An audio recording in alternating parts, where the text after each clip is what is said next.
feel like someone should turn this into a drinking game. Welcome, everyone, to Kagaku Sentai Dynaman.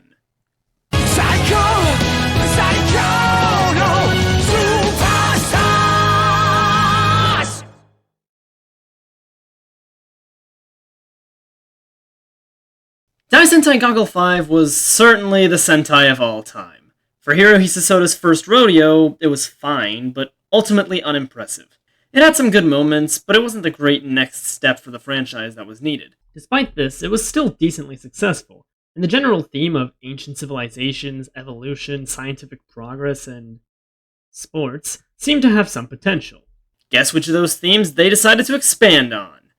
That's right, it was the sports. Original plans for the next season would feature the name Yaku Sentai V-Leaguer, or is it 5-Leaguer? Regardless, this season would be baseball-themed, because, as we all know, Japan loves its baseball. Now, I have no idea what happened, but V-Leaguer seemingly got really far into production, with the suits and opening theme being mostly complete before they decided to just throw it all away. I don't know why, but I guess they realized it wasn't action-y enough, so at some point, they decided to drop the baseball angle and turn this into a Sentai about science, inventions, and explosions. And that's how we ended up with Kagaku Sentai Dynaman, originally Kagaku Sentai Dynaman, with Kagaku meaning gunpowder, but it was changed to a more generic Kagaku or science instead.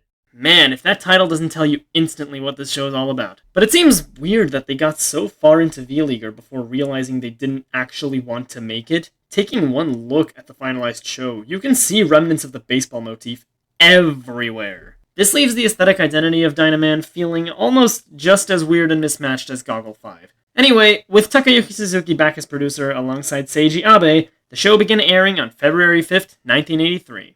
So, it's time to jump into Soda's next foray into Sentai. Let's do this, starting with the opening, which gives us one hell of a first impression.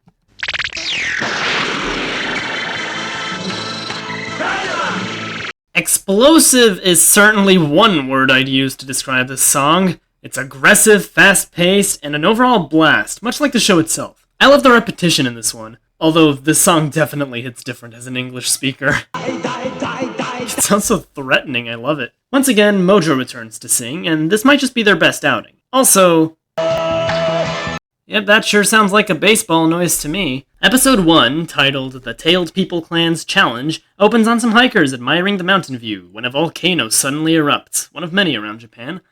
These are caused by the Salamander Clan, also known as the Jashinka Empire, a race of lizard people who have been lurking on Earth since ancient times. We get our first glimpse of them when a crab-looking monster emerges and attacks this girl. He turns her into a weird ball and she gets taken into a truck. This is witnessed by Dan Hokuto. Another girl suddenly jumps onto his motorcycle and urges him to follow the truck. A few other faces also notice the commotion and try to help.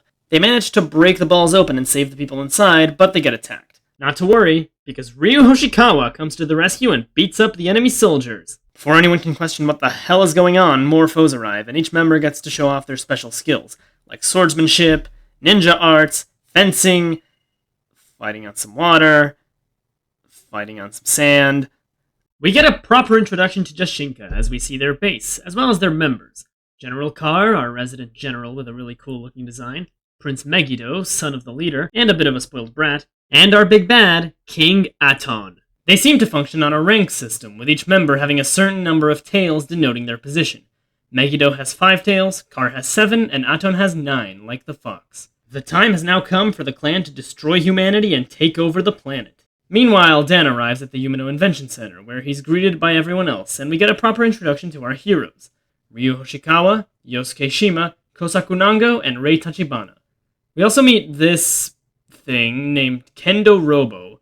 It's a little helper robot that pretty much creates the Alpha 5 archetype, except this one doesn't really do much aside from sit around in the Invention Center.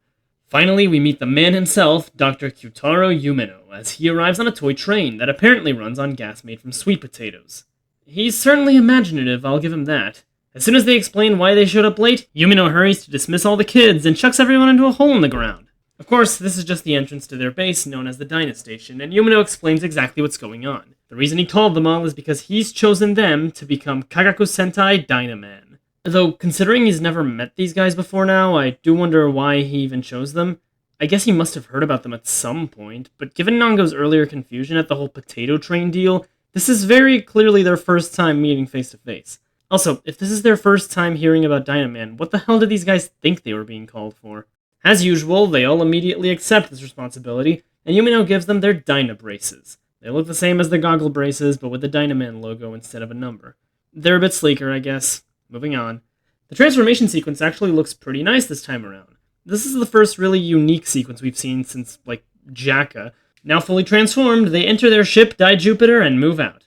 Points for efficiency, they immediately decide to attack Shashinka's mothership and even force it to retreat, but not before they send out some small fry.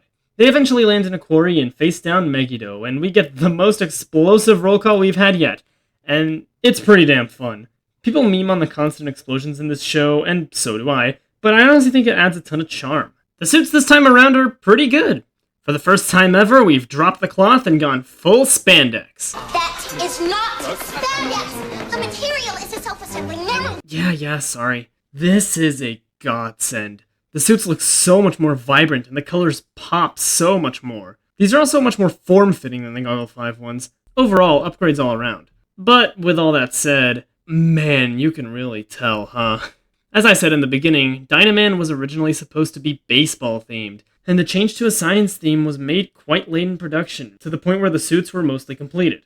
Because of this, there are very visible baseball elements present in these outfits, particularly the fact that they're very obviously wearing baseball jerseys and baseball helmets. Those are obviously baseball cap rims, and they even have the numbers denoting their position. Regardless of the thematic dissonance, I do think these suits look good, and if you try not to think about the baseball theme, they still kinda look scientific enough.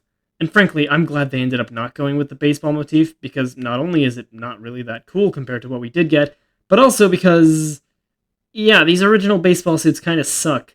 The helmets are exactly the same as the final product, which is fine, but now they have the word Dynaman in giant letters on the chest, which just looks silly. It has a yellow outline, so you can't even read it that well. Granted, this might just be because the one picture we have of these suits is this low quality, but I can't imagine it'd be very easy to discern the text.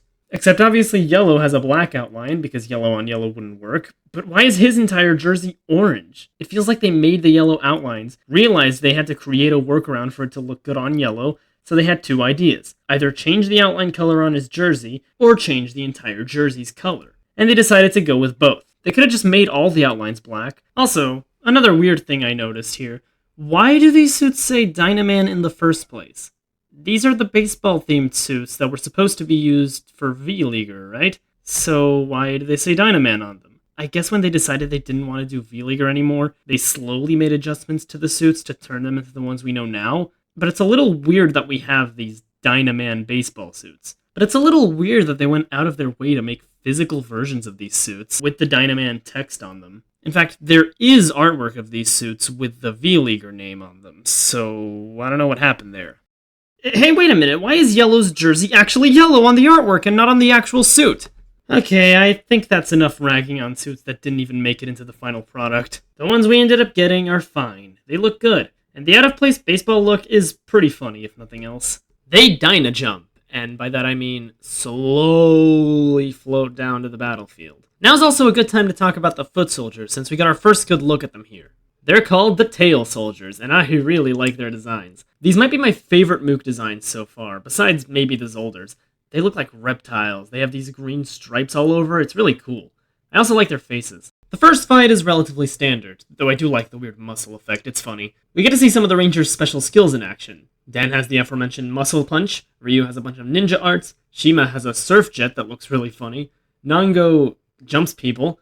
He does get some spiked balls later, though. And Rei has her Rose Saber, a fencing sword which she uses to break people's hearts. Dan can also double wield the Dyna Blades, which glow for a really cool looking attack. Overall, Dynaman is a huge step up from Goggle 5 in terms of visual effects. This show genuinely looks really nice. And of course, the fight is decorated with colorful explosions all around. After a while, Megiddo comes in on his horse and confronts Dan. This is the earliest we've ever had a Red v General fight.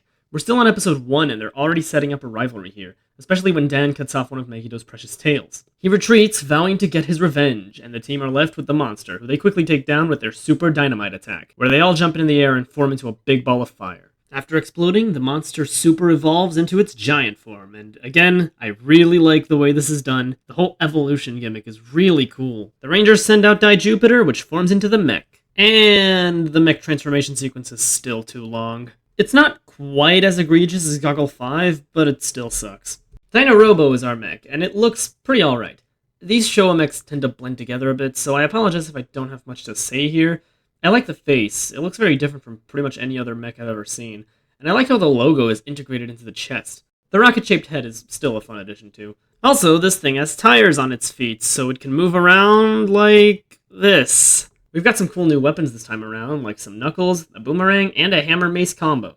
They beat the monster with their lightning gravity fall and pose in front of Mount Fuji, ending the episode.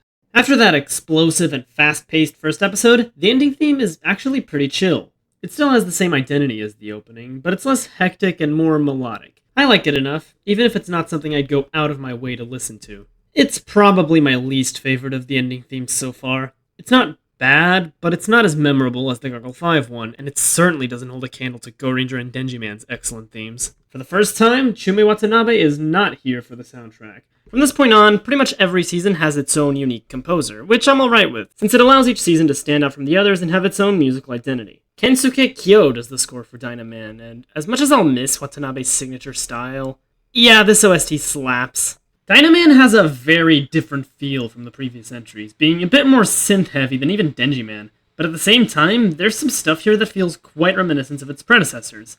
I still think Battle Fever has my favorite OST in terms of incidental music and more emotional stuff, but where Dynaman really shines is in its battle music. These are all certified bangers, and I really wish I could play them without Toei striking me to hell. Just look it up on YouTube.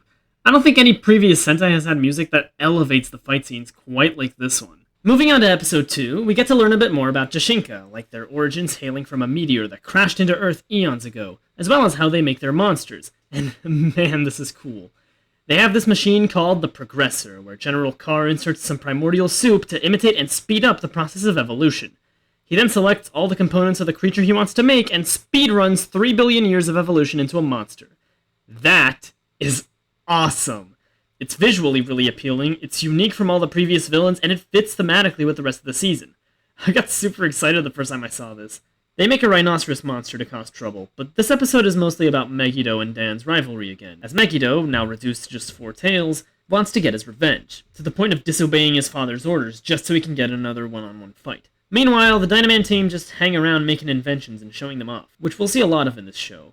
I really like this. One of the core themes in this show is inventing and utilizing science for good, and it's cool to see our heroes do that on the regular. It also gives us a good reason as to why Dr. Yumino would choose them, since they have the same passions as himself. The theatrical movie this time around isn't important to the story at all, but it is interesting. I'll get more into it later. Episode 8 gives us a new addition to the villains roster. General Carr brings a strange flower to the Jashinka base, telling Megiddo to make it bloom. Meanwhile, a butterfly evolution monster keeps the Rangers distracted. Suddenly, a new face appears in Jashinka, the 4-tailed Princess Chimera. She showed up to help out after Megiddo's recent failures and is apparently his cousin. After some sexist remarks by Megiddo and a really uncomfortable scene, she decides to take over the operation. She goes over to beat up the Rangers and pretty much steamrolls them for a bit before making her exit. She's very proud to show off how much more competent she is compared to Megiddo. I like Chimera. She's a decent foil to Megiddo, and she's pretty strong. It takes the Rangers pulling out the big guns to even graze her, though I could do without all the over-sexualization, both by her design and by the show itself. Regardless, she's here to stay throughout the rest of the show, and her presence is appreciated for the most part, as she adds even more inner conflict to the villains, which you know I'm always down for.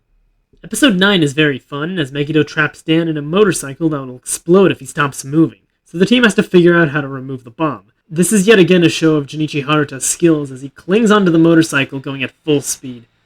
It's a really funny episode. It's almost slapstick with the team's attempts to get to Dan. From here on out, there's a bit of a change in Sentai's production and distribution. Up to this point, Super Sentai episodes have been around 25 minutes long, reaching 30 minutes with commercial breaks. Starting with episode 10, the episodes are now considerably shorter at only 20 minutes max. Normally, an episode being shorter would be a bit of a negative for me, but for Sentai in this era, this is amazing. The shortened time slot does wonders for the pacing of each episode, cutting out a lot of the boring fluff. For a show like Dynaman, which was already going at a faster pace than its predecessors, this pumps the show up to hyperspeed, and it's a ton of fun. Not only that, but it also means that the formula had to change a bit. It's here that the series starts putting a bit more focus on the story of each season, in a way that only really Denji Man had done before. It was at this point that I really started to like this cast. I'll get more into them near the end, of course, but these characters, and two in particular, are really fun to watch for the most part. It's safe to say they're a lot more interesting than the Goggle 5 bunch. The shorter lengths makes the episodes feel faster, as I've said, and I think it does Dynaman wonders, since it never feels boring. Every focus episode for each character is fun and lets their personalities shine. I enjoy how every episode seems tailored to their respective Focus Ranger's skill set. When it's a Dan episode, it usually has something to do with sword fighting or leading. Yosuke always seems to get the water-themed episodes, since that's his whole thing. Ryu always has episodes about his ninja skills. Nango always gets episodes about nature. And Rei gets to be more tactical and show off her intelligence. We also get our usual costume change episode, which is kind of interesting considering Rei's personality is a lot more tomboyish than usual Pink's.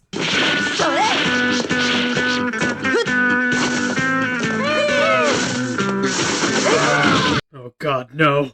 Last time, I went into how Sentai had already been slowly reaching outside Japan around this time, with all the shows from Go Ranger to Goggle 5 getting some kind of international release, be it dubs, subs, or whatever.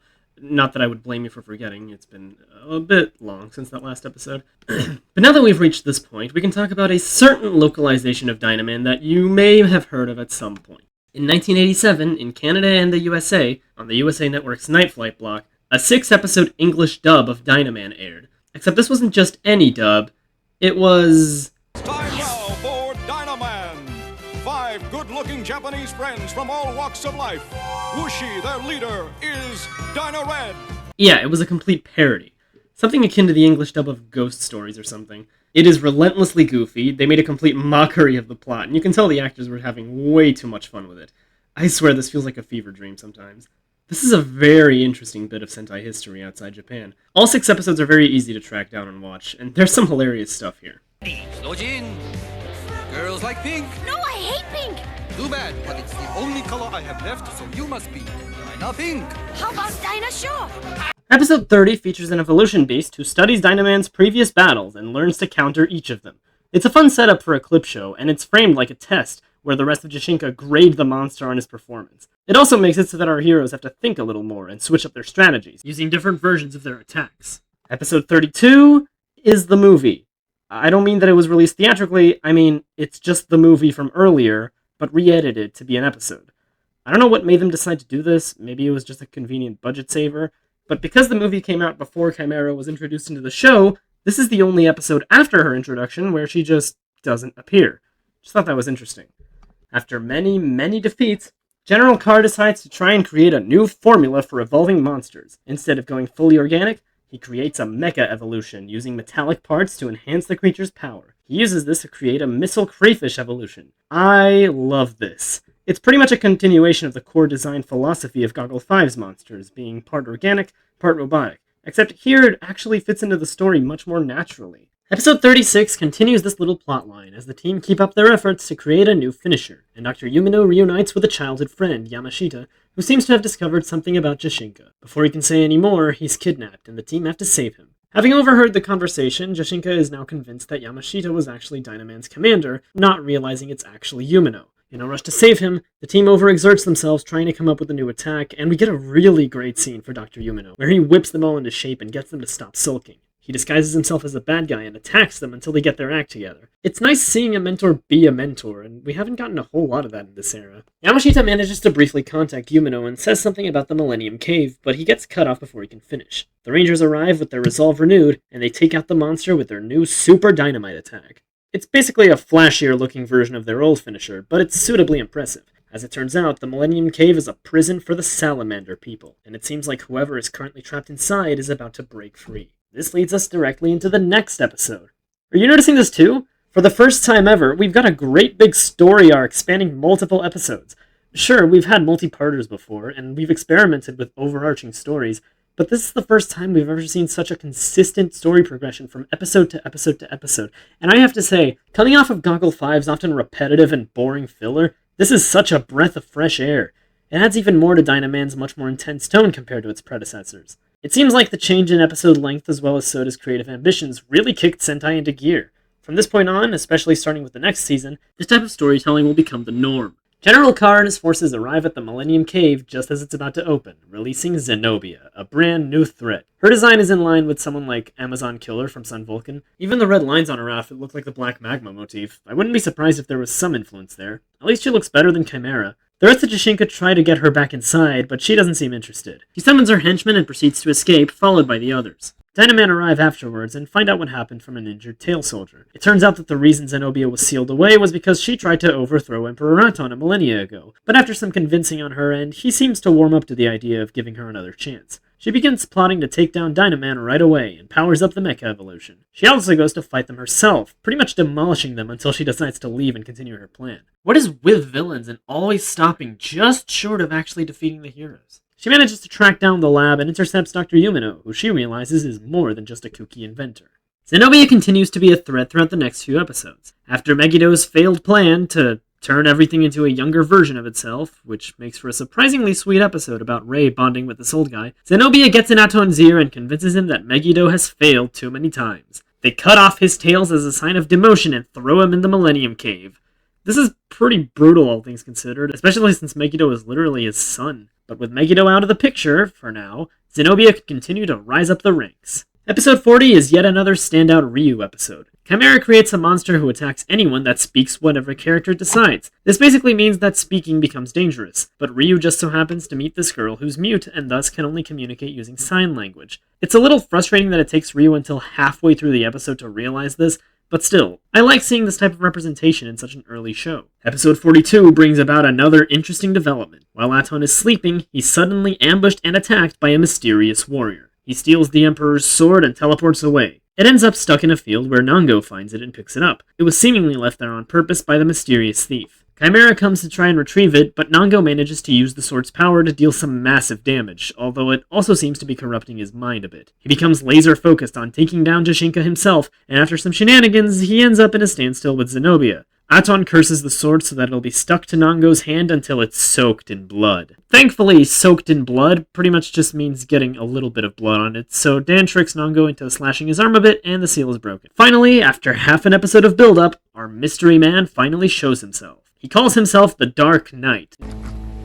I'm Batman. No, not that one. He seems to have a strange fixation on Dan specifically, wanting to take him down. First things first, I gotta say, this guy's design is cool as hell. The sleek black armor with white accents, the fact that he has one missing eye, which, that specific design choice seems oddly familiar. Anyway, he looks sick. Man, this first fight scene between Dan and the Dark Knight is cool. I love the visuals with the smoke machine arena and the way their swords glow in the dark. It looks like a lightsaber battle because, as you may have noticed since Nejiman, Toei really likes Star Wars. Eventually, Chimera and the other Rangers interfere, so the Dark Knight retreats. Noting that he doesn't seem to have any tails, Aton wonders what exactly the Dark Knight is. Episode 43 is probably the best focus episode for Shima. He asks Ryu to train him in the art of the ninja, which makes for some very impressive stunt work as per Junichi Haruta's standards. Overall, one of my favorites. Hang on, is that the Mario Underground theme? One of the things I appreciate about early Sentai in particular is the practical effects. Sure, all the CG and spectacle of the modern series is great and all, but there's just something special about Dyna Red whipping out an actual flamethrower on set. Throughout these next few episodes, the Dark Knight keeps popping up and intervening, often to battle Dan or to cross heads with Zenobia and the others. Whoever he is, he doesn't seem to be taking sides. It's almost like he has a personal grudge against both. Episode 47 is the beginning of the finale, as we get some insight on a particular goal Jashinka is trying to achieve. General Carr is after a way to genetically modify organic bodies.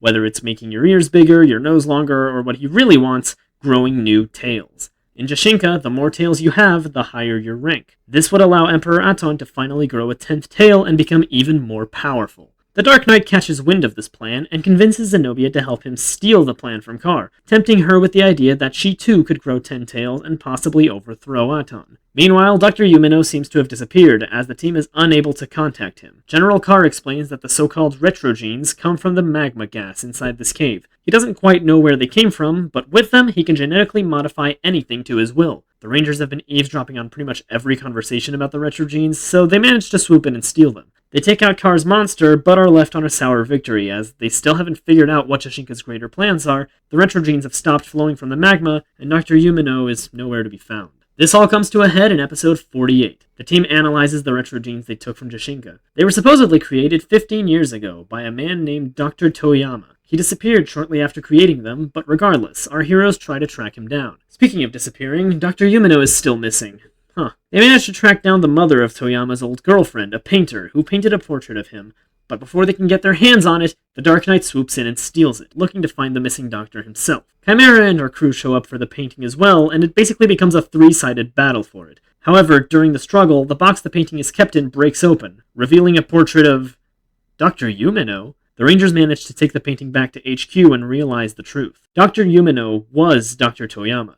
He created the Retrogenes and then changed his name and started a new life. The team doesn't take this well, feeling betrayed by Yumino lying to them. I do get where they're coming from, but honestly, this isn't the worst secret he could have kept. Dan is the only one who still fully believes in him. Realizing that Yumino may have been the one who stopped the Retrogenes from flowing earlier, they all go back to that cave. They find Yumino, but Zenobia catches up with them, trapping them inside the cave. Yumino explains that he created the Retrogenes 15 years ago because he was a naive young scientist. He didn't know what the consequences would be, and once he realized, it was too late. He was attacked by Jashinka, and his lover was killed. Struck with guilt over his mistake, he tried to get rid of all the Retrogenes by disposing of them in that cave. He thought he'd succeeded until they re-emerged just now. Once he realized that, his shame bubbled up again, and he felt like he couldn't face the team he was meant to be leading. With everything explained, the Rangers forgive him and swear not to let the remaining Retrogenes fall into the wrong hands. Outside the cave, Carr is starting to wise up to Zenobia's ulterior motives, but she's not letting anything slip. The Rangers burst out of the cave, and we get a really fun fight scene where we basically watch a game of keep away as the Rangers pass the Retrogene canister around to each other, trying to keep it out of Jashinka's hands. I always love it when we get creative with the fight scene choreography. Finally, after taking out all the mooks, they throw out the canister directly at the monster and use their new Super Dynamite, blowing up the monster as well as the Retrogenes. One obligatory boring giant mech fight later, and we're done. However, Jashinka hasn't given up yet. Okay, this episode is a lot. You see now why I said Dynaman is the true start of Sentai's focus on telling stories? This is the natural continuation of what Denjiman was trying to do. It set the foundation for what a Sentai with an overarching plot could look like, but it was ultimately a very simple and straightforward point A to point B story. Not that this one is super complex or anything, but it's a marked difference. For the first time, we're getting a story with actual twists and turns and revelations.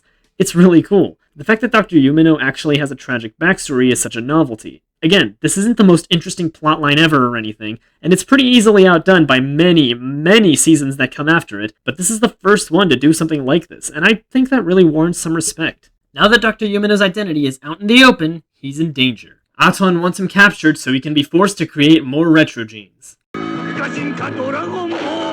Hey, that manga hasn't even come out yet. This is Computer Dragon, a legendary evolution beast merged with a supercomputer. This thing is powerful enough to shake the Rangers up. Carr contacts Yumino and threatens to kill Dynaman and the rest of the world if he doesn't hand himself over. Since the Rangers are unable to defeat the monster, Yumino makes his decision. Dan runs into him on his way out and he accidentally drops a bomb.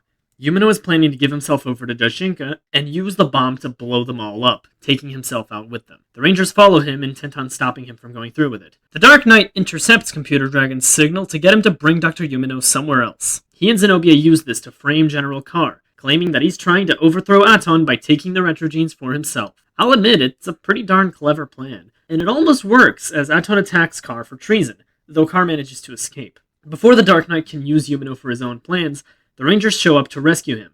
Desperate to prove his loyalty to Aton, Carr faces off against Dynaman himself. The second half of this episode is pretty much exclusively dedicated to this battle, which I think is deserved. This is the grand face-off between the Rangers and one of the main villains. Unlike Goggle 5's battle against Deathkiller, where it felt like he went down too easy, Carr actually puts up a good fight, and the battle is suitably tense. Although for some reason they play Bach's Toccata and Fugue during the sequence.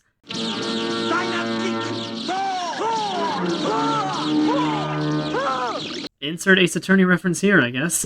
Jokes aside, it is a very tense song fitting for this battle, and it makes a genuinely kinda eerie mood when it's played against our heroes getting their asses beat. It makes more sense here than any other time they've played random classical music in these shows. They do eventually manage to take him down with a good finisher, but not before he makes his monster grow one last time. Because of course he had to go and do that. Honestly, it would have been way cooler if he found some way to make himself giant to fight Dynarobo head on, but nope, we're just fighting Computer Dragon again. While this is going down, Zenobia goes ahead and steals Yumino again. This poor guy cannot stop getting kidnapped. Aton and the rest of Jashinka, Zenobia not included, holds a funeral for Carr, praising his warrior spirit, and the Rangers search aimlessly for their missing mentor yet again. If I had a nickel for every time an episode has ended on a cliffhanger of Dr. Yumino being gone, I'd have 2 nickels. Funny. Jashinka finds a final video message from Carr, detailing his final gift to Aton in the event of his defeat. I find it really funny that he specifically says that his defeat is unlikely in the video. Regardless, this gift is one last evolution monster, Fire Sphinx. Back with Zenobia, she forces Yumino to get to work on those retro genes. He tries his bomb plan, but she immediately puts a stop to that. To make things easier, she just hypnotizes him to do what she says. Wait, she could have done that the whole time? Aton uses Fire Sphinx's psychic abilities to locate Zenobia, but they're too late to stop the retro genes from being created. Wait, huh? How much time did we skip? Yumino got hypnotized literally less than a minute ago. How has he already finished making the retro gene? Usually I'd chalk it up to a time skip, but the way it's framed, the scenes with Zenobia in her base and the scenes in Jashinka Lair seem to be happening concurrently. So unless Aton decided to wait a few hours before using the monster that was given to him, it doesn't make much sense. Whatever. Zenobia steps into the shower and bathes in the retro genes. Aton shows up, but is held back by the Dark Knight. The two get into a long, epic fight. Have I mentioned I like villain-on-villain battles? The Dynamen also show up to try and save Dr. Yumino. The Dark Knight actually manages to beat Aton, holding him off long enough for Zenobia to make her appearance, in all her 10-tailed glory. Boy, those extra tails look cheap. They hardly read as tails, they just look like random sticks duct taped to her back. While she boasts about how she's all-powerful now and Aton doesn't stand a chance, the Dark Knight seems to be anticipating something. This becomes clear as, mid-speech, Zenobia suddenly starts writhing in pain. The Dark Knight does a total 180 and relishes in her pain and eventual death. Yep, he knew this would happen the whole time. The rushed evolution of the retro genes is too much for Zenobia's body to handle, and we watch as she rapidly ages to death, Sarah Kingdom style. As Aton questions who the Dark Knight truly is and why he would go to all these lengths to fuck with Jashinka, Dan leaps in and cuts off his helmet, finally revealing his true identity. Megiddo. Oh, this twist. In hindsight, it's probably pretty obvious that Megiddo was the Dark Knight. I mean, the Dark Knight showed up as soon as Megiddo was out of the picture, and he seems to have a weird hatred for both Jashinka and Dyna Red. The former of which was anger at them for sending him into the Millennium Cave, and the latter being Dan for cutting off his tail way back in episode 1. Not to mention the similarities between the designs of Megiddo and the Dark Knight. But even with all these obvious clues, I was still kinda surprised by this twist for one very simple reason. I wasn't expecting there to be a twist at all. I didn't anticipate that the show would actually attempt something like that. Again, it's not a particularly shocking twist in hindsight, but it works. It's decent, and the fact that it exists at all is awesome. With Aton having been defeated, Megiddo takes over as the Emperor of Jashinka, with Chimera at his side. Aton goes down surprisingly respectfully. He congratulates Megiddo on getting the best of him, and cheers on him and Chimera to begin the new era of Jashinka. Using the Emperor's sword, Megiddo banishes Dynaman to the Millennium Cave. With our heroes trapped in the inescapable prison and Jashinka finding new strength, it's time for the finale. Episode 51, The Battle for Tomorrow.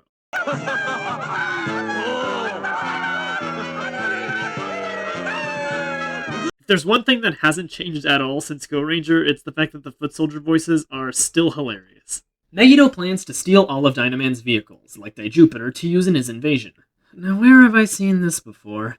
However, they'll have to rip it from Dr. Yumino first, as he takes the ship and flies to the Millennium Cave. He almost gets taken out by Jashinka, but through pure determination and will not to fail his team again, he perseveres. We get a small clip show showing each Ranger's best moments throughout the season. Usually this would be reserved for the end of the episode, but having it here is fine, I guess. After fighting hard and almost dying, the Doctor makes it to the Millennium Cave and uses Jupiter's missiles to blast open the door. With one final roll call, it's time to fight Megiddo and Chimera. Megiddo manages to push everyone back, and Chimera singles out Ray to fight against, because I guess the women have to fight each other. As for a more tasteful one-on-one, Megiddo and Dan have one last rumble. The Rangers manage to wear down the two villains, so they retreat into Jashinka's base. They send out a bunch of ships to attack Dynaman, and the team brings out the mech one last time. They pull out one final high jump and slash Jashinka's castle in half, taking Megiddo and Chimera out with it.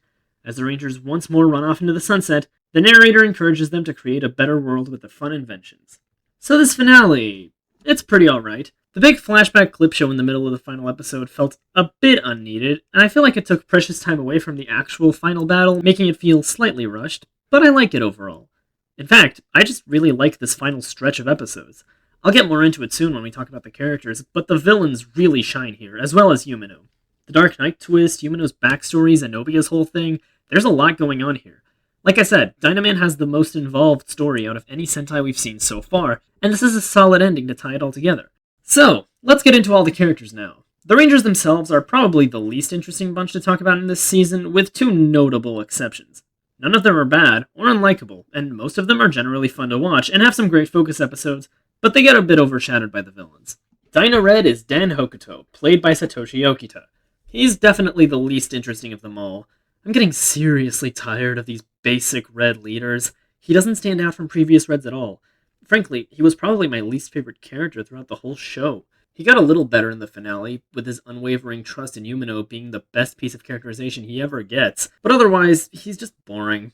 Ryu Hoshikawa, Dyna Black, is played by Junichi Haruta. He's the best. He's basically more of Kanpei from Goggle 5, same actor and all, but he has a bit of a different vibe from Kanpei. For one, he's a ninja, which is automatically awesome. He's also a ton of fun. Kanpei can often be described as the serious one in Goggle 5. Ryu, on the other hand, is a much more comedic character. Haruta brings so much natural charisma to the role, and he always makes me smile. Couple that with him having the best focus episodes yet again, and you get a character who rivals Battle Kenya for me as far as the best early Rangers are concerned. Seriously though, this man is a riot. He's the funniest character in the show, and he's not even supposed to be the designated comic relief. And of course, it goes without saying, his stunts are great, and also really funny sometimes. Yosuke Shima is Dyna Blue. He's played by Koji Unoki. I like Shima. He's not great, in fact, I'd go as far as to say he's pretty bland overall, but he is a step up from his predecessor. He's the most empathetic of the group, he loves sea life, he's determined to get back up whenever he falls. I really like his focus episode where he met a mermaid. There's not much to say about him, but he was just nice. Kosaku Nango, Dyna Yellow, is played by Yu Tokita. He was probably the closest character in this cast to actually getting on my nerves at times. Much like Asao from Sun Vulcan, he's pretty over the top and goofy, and has his annoying moments. He even shares some similar mannerisms. Still, I enjoyed the episodes where we actually got some depth to him. Despite his silly exterior, he knows when to get serious, and he cares deeply about protecting life. And I do enjoy the cowboy aesthetic, reminds me of Hiroshi Miyauchi's Owl Ranger. Finally, we have Rei Tachibana, Dyna Pink, the second best character after Ryu. What I like about Rei is how she sets herself apart from our last few prominent female heroes. Whereas Zenji Pink, Misa from Sun Vulcan, and Goggle Pink especially were very feminine in their mannerisms and fighting styles, Rei is a lot more tomboyish, which I like. Not that there's anything wrong with a more feminine character, but it's nice to switch things up every now and then. Rei doesn't lack those qualities. She still has her gentle moments, but she's witty, funny, often the voice of reason, and most of all, she's smart. One of the things I immediately noticed about Rei is how she uses her mind to take down threats. The evolution monsters in this season are all based around animals, after all, and Rei uses this to her advantage. For example, in episode 28, the monster is based on a mosquito, and Rei figures out how to win the fight around that. Mosquitoes are very sensitive to light, so Rei uses a mirror to reflect the sunlight at the monster to disorient it. Episode 13 also has this sequence where she fights a horde of foot soldiers all on her own like a badass. So yeah, Rei is pretty awesome. That's it for the Rangers, but there's one character I should mention, Dr. Kyutaro Yumino. I like him. He's a bit of a basic one, especially near the start, but he's always fun to have around. I liked it when he showed off his random inventions. The finale, though, is where he really shines. His backstory and the development that comes from it isn't super impressive nowadays, but for this being such an early entry, it's just cool that it exists, and it is relatively compelling. But the real stars of the show here, much like they usually are the villains, the Jashinka Empire. Let's go in order of least to most importance. Starting with Princess Chimera, played by Mari Kono, who's also the wife of Takayuki Godai, aka Hiba in Sun Vulcan. I say she's the least important because she's honestly the only one who doesn't have any relevance to the plot progression. She's introduced early on and establishes herself as a threat. She's basically the primary plan maker of the first half. She's a fun character, and I enjoy watching her, but once Zenobia comes along, she kinda gets completely shafted. She's pretty much always just fading into the background at one point. I'm also not a fan of how uncomfortable some of her scenes are, to say the least. It's not enough that her outfit is so revealing, the show goes out of its way to sexualize her further. There are also some early scenes between her and Megiddo that are a bit weird, considering they're supposed to be cousins. Next we have General Carr. He was portrayed by Masashi Ishibashi, good ol' Iron Claw and Header. And he's just as good here as he was in those other roles. He plays the typical general role that we've seen a few times now, from Hedera to Deathkiller. I love his design. The vibrant colors on his armor really pop and make him look distinct from any other general I've seen. As a character, though, I mean, he's fine. He's intimidating enough, and I like his performance. I enjoyed how loyal he was to Aton, but it's nothing we haven't seen before. I'd say Hedera did it a little better. Speaking of Aton, he was played by Takeshi Watabe. He was built up as the final big bad throughout the entire show, so his defeat by Megiddo's hands could be seen as a waste, but I actually like the direction he went. The fact that he actually respected Megiddo for managing to defeat him is pretty unique. And I like his final words to Chimera about how his era is over and it's now time for the young people to take over. It ties in nicely with the overall theme of the show, and of Sentai overall in this era. Like I said with Denjiman and Goggle 5, both of those shows had a theme of passing the torch to the next generation, and that is something that has been kept going here. Zenobia is one of the more interesting characters. She was played by Ritsuko Fujiyama. She left a surprisingly big impression despite being such a latecomer into the cast. She and the Dark Knight were pretty much the main bringers of conflict in the second half of the show. She was cunning, cocky, and she was so suspicious that even the rest of the villains didn't really want to deal with her. She was also really smart, and along with the Dark Knight, quickly pulled the wool over the rest of Jishinka's eyes and rose up the ranks to become even more powerful. Ultimately, Zenobia's downfall was her greed. Her lust for power led her to seek out the retro genes, not thinking of the terrible side effects they could have on her. Sure, Zenobia wasn't around for very long, but she definitely made for a memorable character. She and Dr. Yumino both encompass the moral that you shouldn't mess around with things you don't understand. Both of them naively sought the retro genes, hoping to harness their power, albeit for very different reasons, and they both paid the price. Yumino by losing his loved ones, and Zenobia by losing her life. Finally, we have the big one, Prince Megiddo, aka the Dark Knight. He is certainly the standout villain of the bunch here. He started off relatively simple, the son of the big bad who wanted to impress his father. He was entertaining, and I enjoyed his rivalry with Dan. His dynamics with the rest of the Jishinka were also really fun, especially with Chimera. When they're not being weird about it, the two actually have a very fun back and forth, with Chimera constantly one-upping him. But he got even better by the second half. The Dark Knight stuff, like I said, is really cool. I like that after getting betrayed by his own father, Megiddo immediately decides to create this whole elaborate scheme to get rid of the two people who screwed him over. First tricking Zenobia into destroying herself, and then killing Aton himself. After all that, him becoming the final boss at the end feels well earned. Overall, Kagaku Sentai Dynaman is a marked step up from its predecessor in damn near every way. To be honest, one of the main things that made this show feel so refreshing was just how low my expectations were coming off of Goggle 5. I was dreading another boring basic show that wouldn't be bad per se, but also wouldn't engage me. But this show has exactly what Goggle 5 was missing. Tons of life and energy. While Goggle 5 felt like it was dragging along every step of the way, Dynaman is fun, campy, and fast-paced. The shorter episode lengths also helped with this. It's a blast to watch through, but it also has some genuinely compelling narrative elements. The core message of how science and evolution can be used for good and evil is cool, and we've never seen a Sentai attempt to tell an ongoing story that builds on itself over multiple episodes like this. However, this may be the first, but it won't be the last. This style of storytelling is the norm for Sentai at this point, and we have Dynaman to thank for it. And our next installment would only go up from here. The next few seasons will continue to build on the foundation Dynaman set, telling even more engaging and interesting stories. Super Sentai is finally in its first golden age. So join me next time as we dive into Chodenshi Bioman. 明日は君たちのものだ。さらば素晴らしき若者たちよ。さらば科学戦隊ダイナマン。